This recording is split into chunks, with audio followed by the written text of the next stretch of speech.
ಚಿಕ್ಕನಾಯಕನಹಳ್ಳಿ ತಾಲೂಕಿನ ಗೋಡೆಕೆರೆ ಗ್ರಾಮದಲ್ಲಿ ಮತದಾನವನ್ನು ಮಾಡಿದ್ದಾರೆ ನೂತನ ವಧುವರರು. ತುಮಕೂರಿನಲ್ಲಿ ಮತದಾನ ಮಾಡಿರುವಂಥದ್ದು ನೀವು ಕೂಡ ಫೋಟೋ ಗಮನಿಸ್ತಾ ಇದ್ದೀರಿ. ಮದುವೆ ಮುಗಿದ ನಂತರ ತಮ್ಮ ಹಕ್ಕನ್ನು ಚಲಾಯಿಸಿದ್ದಾರೆ, ತಮ್ಮ ಕರ್ತವ್ಯವನ್ನು ನಿಭಾಯಿಸಿದ್ದಾರೆ. ಎಲ್ಲರಿಗೂ ಕೂಡ ಮಾದರಿ ಆಗ್ತಾ ಇರುವಂಥದ್ದು. ಈ ರೀತಿಯ ಹಲವು ಸನ್ನಿವೇಶಗಳು ಓಟು ಮಾಡದೇ ಇರೋರಿಗೆ ಮಾದರಿ ಆಗ್ತಾ ಇದೆ.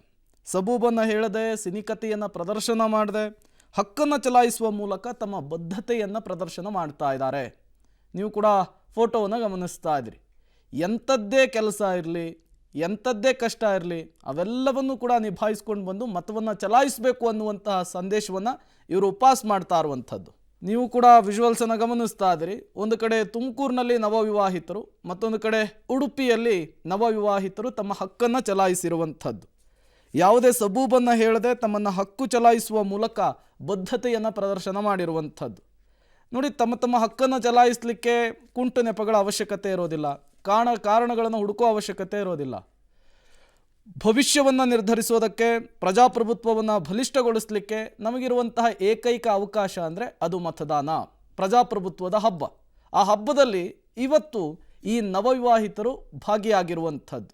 ಮದುವೆಗಿಂತ ಮೊದಲು ಅಥವಾ ಮದುವೆಯ ನಂತರ ಓಟ್ ಮಾಡಬೇಕು, ನಮ್ಮ ಹಕ್ಕನ್ನು ನಾವು ಚಲಾಯಿಸಬೇಕು, ನಮ್ಮ ಕರ್ತವ್ಯವನ್ನು ನಾವು ನಿಭಾಯಿಸಬೇಕು ಅಂತೇಳಿ ಮುಂದಾಗಿದ್ದಾರೆ.